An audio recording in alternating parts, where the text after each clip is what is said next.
Hi Wangshan family, welcome back. Let's start our new chapter. जो family वांगजी की होनी चाहिए थी, आज वही फैमिली किसी और की थी और वो तीनों भी साथ में बहुत ज़्यादा हैप्पी थे।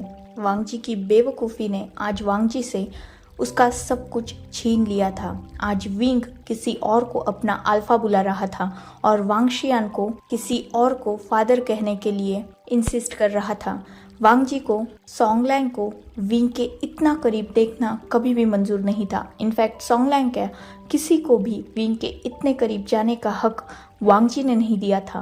पर अभी वांगजी के हाथ में विंग की लाइफ का एक भी डिसीजन लेने का हक नहीं था। वो हक अब सिर्फ विंग के पास था और विंग ने सोंगलैंग को अलाउ किया था अपने लाइफ में और साथ ही अपने चाइल्ड की लाइफ में आने के लिए। और वांगजी चाह कर भी कुछ नहीं कर पाया।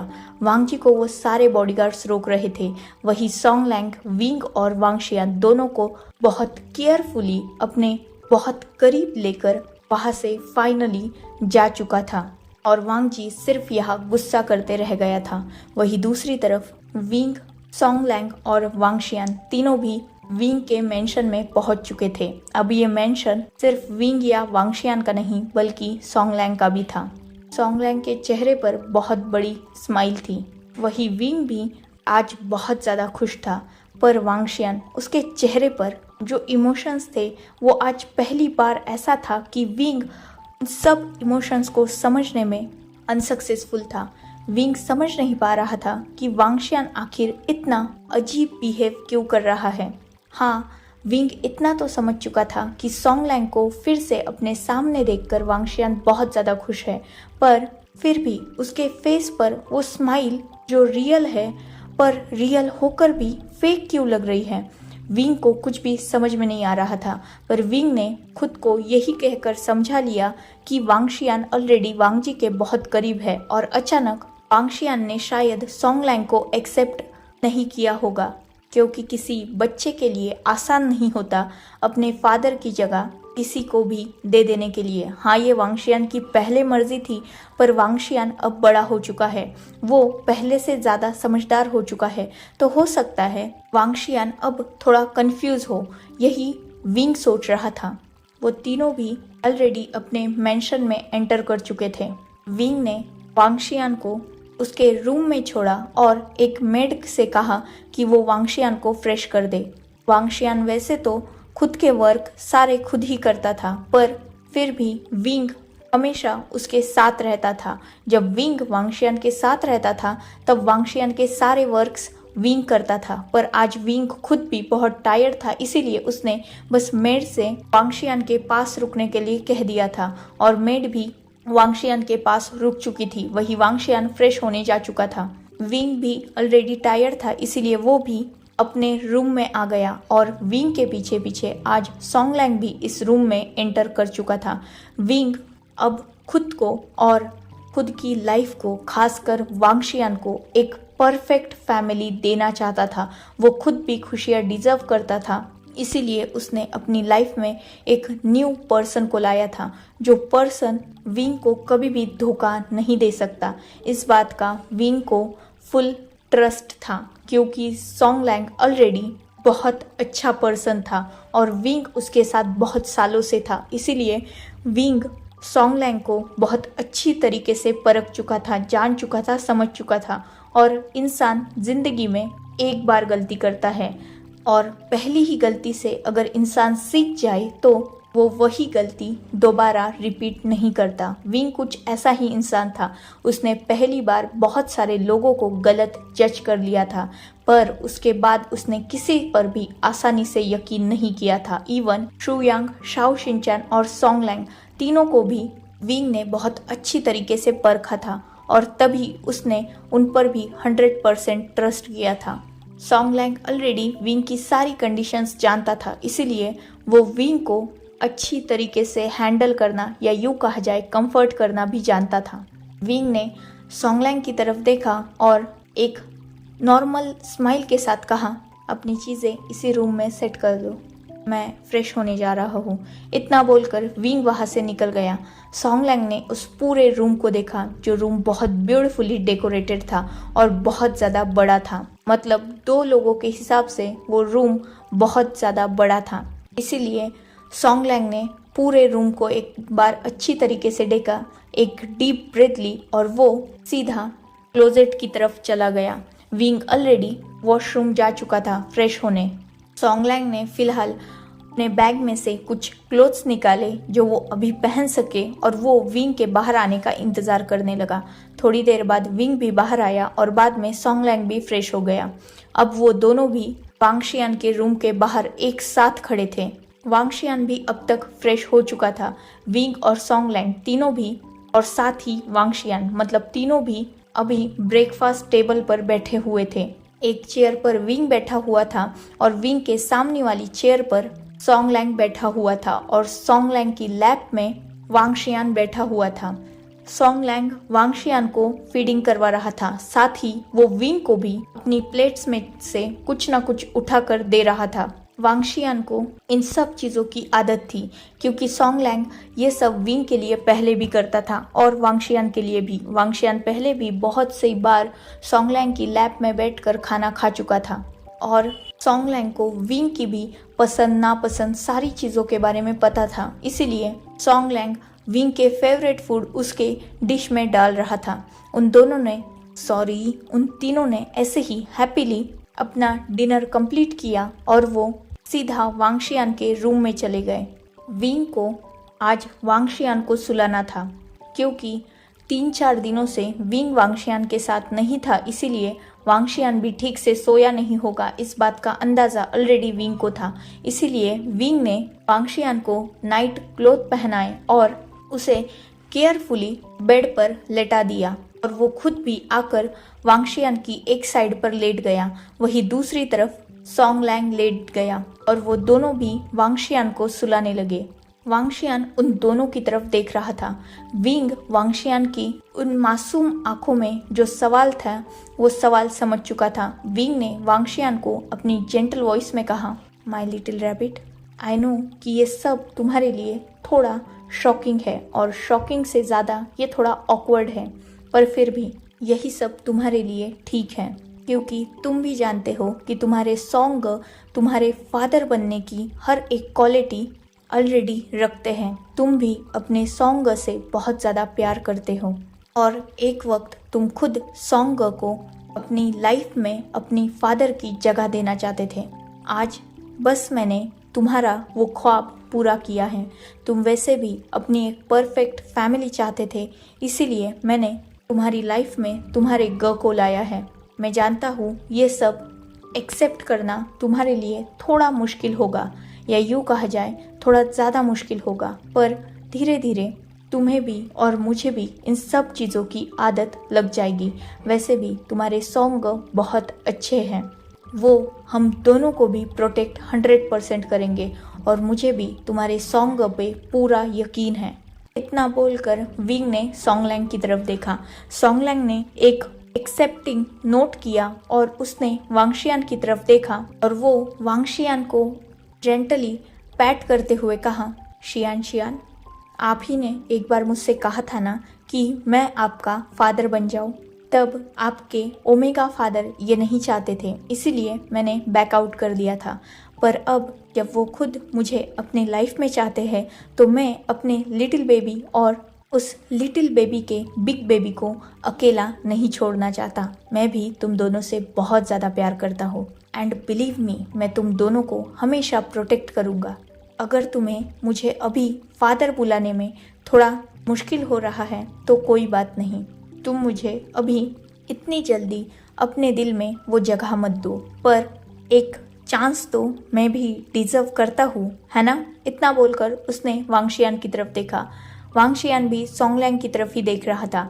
सॉन्गलैंग के आंखों में अभी जो ऑनेस्टी थी उसे सिर्फ वांगशियान नहीं बल्कि विंग भी महसूस कर सकता था। वांगशियान ने एक अश्योरिंग नोट किया और उसने अपनी बेबी लैंग्वेज में कहा, अभी मुझे नींद आ रही है। इतना बोलकर उसने विंग की तरफ देखा।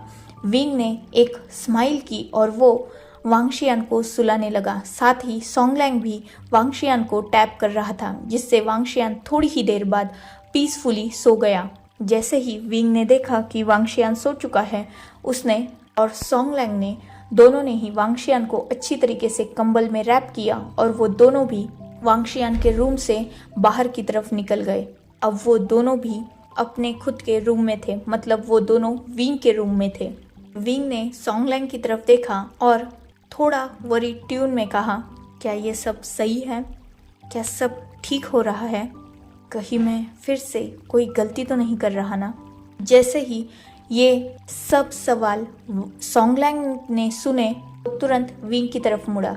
उसने विंग को अपने सामने खड़ा किया और उसके दोनों शोल्डर पर हाथ रखते हुए थोड़ा कंफर्टिंग वॉइस में कहा, हम जो भी कर रहे हैं वो बिल्कुल सही है, खासकर वो वांगशियान के लिए बिल्कुल सही है।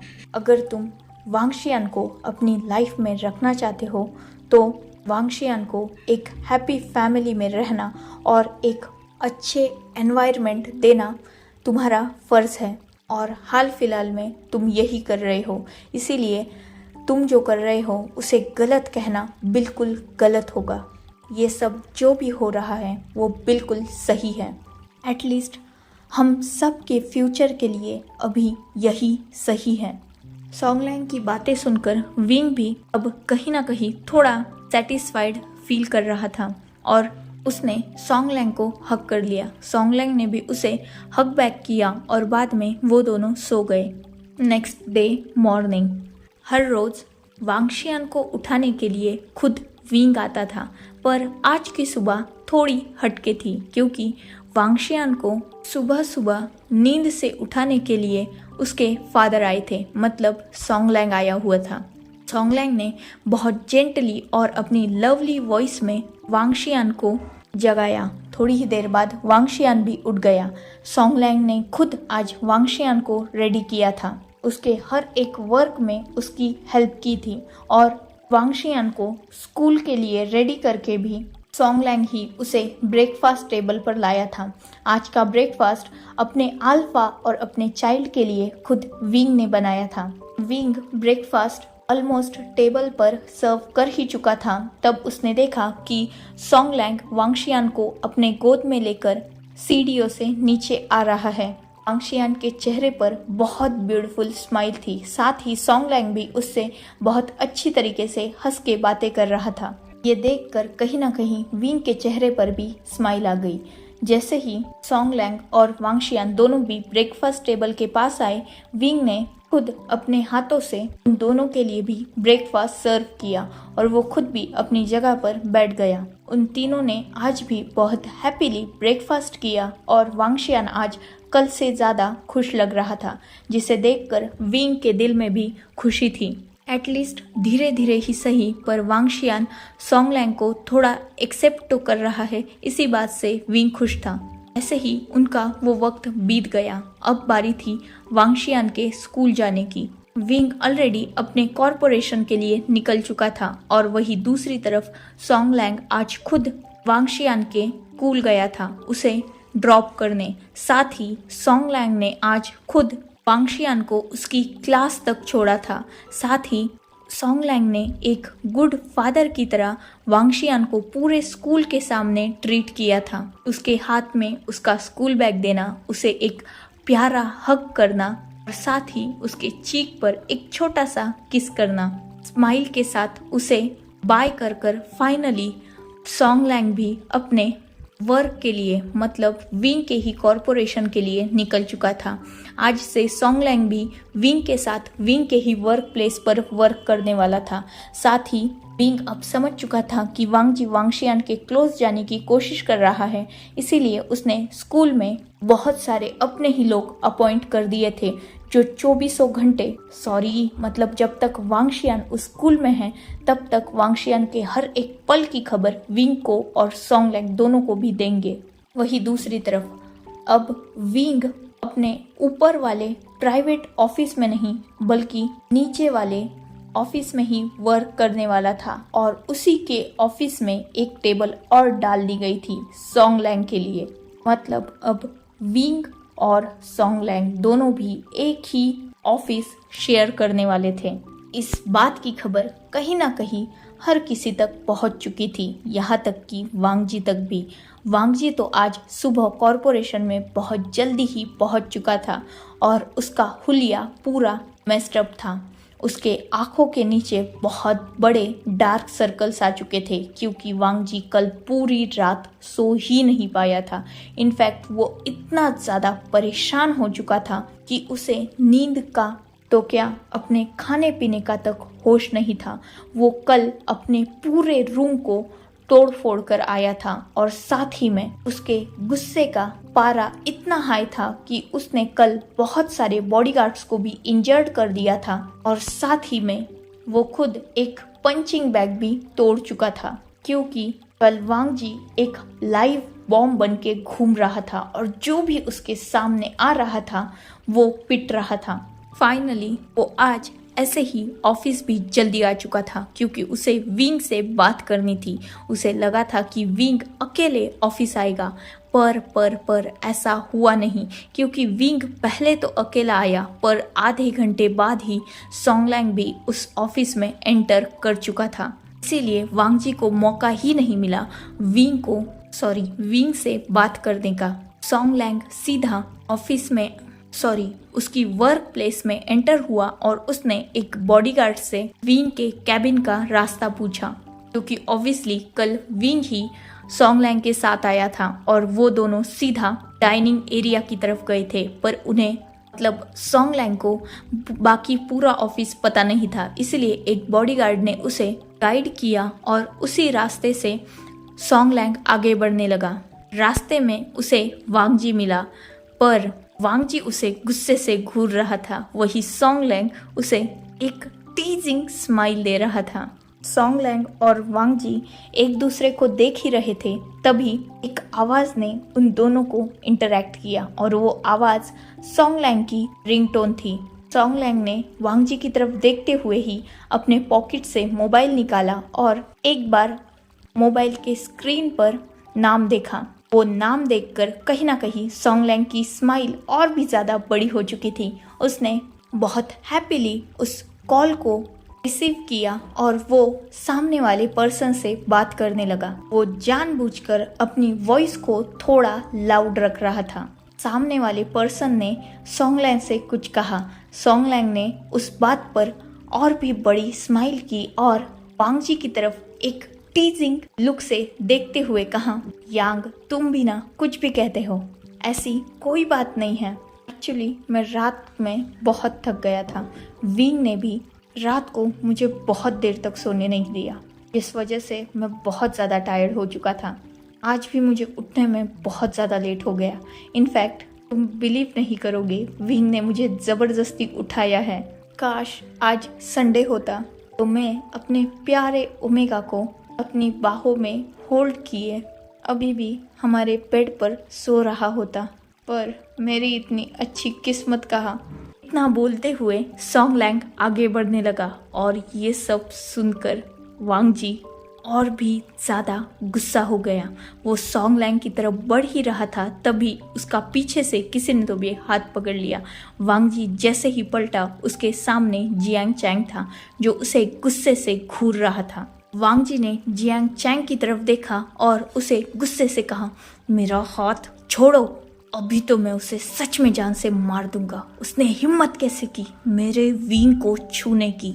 जैसे ही जियांग चैंग ने वांगजी को इतना गुस्से में देखा, एक पल के लिए जियांग चैंग भी डर गया था, पर फिर भी उसने अपने आप को अच्छी तरीके से संभाल लिया तुरंत और उसने वांगजी की तरफ देखते हुए कहा, अपना गुस्सा संभालो, जब वो तुम्हारा था तब तो उसे संभाल नहीं पाए, अब उस पर गुस्सा करने से कोई फायदा नहीं होगा। जो भी करना होगा वो सोच समझ के करना होगा। ये पर्सन अभी हमारे लिए टोटली अनजान है और अनजान इंसान पर हम ऐसे ही वार नहीं कर सकते। कल जैसा विंग इसे ट्रीट कर रहा था, इस सब चीज़ों को देखकर एक बात तो क्लियर है, ये पर्सन विंग और वांगशियान दोनों के लिए भी बहुत इम्पोर्टेंट है। इससे पंगा लेने से पहले इसकी ताकत का अंदाज़ा लगाओ, उसके बाद कोई भी कदम उठाना। बेवकूफ़ी करके फिर से पहले की तरह मेस्ड अप मत कर देना कोई भी सिचुएशन, क्योंकि अगर इस बार कुछ भी हुआ गलत तो उसकी सज़ा ना सिर्फ तुम्हें और मुझे बाकी सबको भी मिलेगी। साथ ही पहले तो हम वेल्दी और पावरफुल थे, आज हम ऐसे भी नहीं हैं। हमारी सारी चीज़ें विंग के हाथ में हैं। हमारी एक गलती और विंग हमें डिस्ट्रॉय करने में एक पल के लिए भी नहीं सोचेगा, क्योंकि हमने भी उसके साथ उतना ही बुरा किया है। तो अब जो भी करना है उसे बहुत सोच समझ के करना होगा। अपने गुस्से पर कंट्रोल रखो। इस बार हम सब साथ में हैं और विंग और वांगशियान को भी हम फिर से अपने साथ ले ही आएंगे। So don't worry. वैसे भी वो जो कुछ भी कर रहा है वो जानबूझ के कर रहा है ताकि वो तुम्हें उकसा सके, क्योंकि वो ऑलरेडी तुम्हारे बारे में हर चीज़ जान चुका है। इसीलिए वो 100 बार तुम्हारे सामने कुछ ऐसे वर्ड्स यूज कर रहा है जिससे तुम आउट ऑफ कंट्रोल हो जाओ और फिर से तुम विंग को हर्ट कर दो। और अगर ऐसा इस बार हुआ तो वो जो चाहता है वो सच में हो जाएगा। वो विंग को पूरी तरीके से हासिल कर लेगा। और इस बार भूलो मत, बात सिर्फ विंग की नहीं, तुम्हारे अपने बच्चे की भी है। कहीं ना कहीं वांगजी भी जियांग चैंग की सारी बात समझ रहा था। वो जानता था कि चैंग जो भी कह रहा है वो 100% सही है। सॉन्ग लैंग बार बार वांगजी के सामने विंग के करीब इसलिए जा रहा है क्योंकि वांगजी का एक गलत फैसला और विंग हमेशा से उसके हाथ से चला जाएगा। सो enough for today. Let's take a break. Next chapter in next video. If you like my explanation, like, comment and subscribe my channel. Hopefully you all are enjoying this journey. Goodbye, take care, enjoy your beautiful life.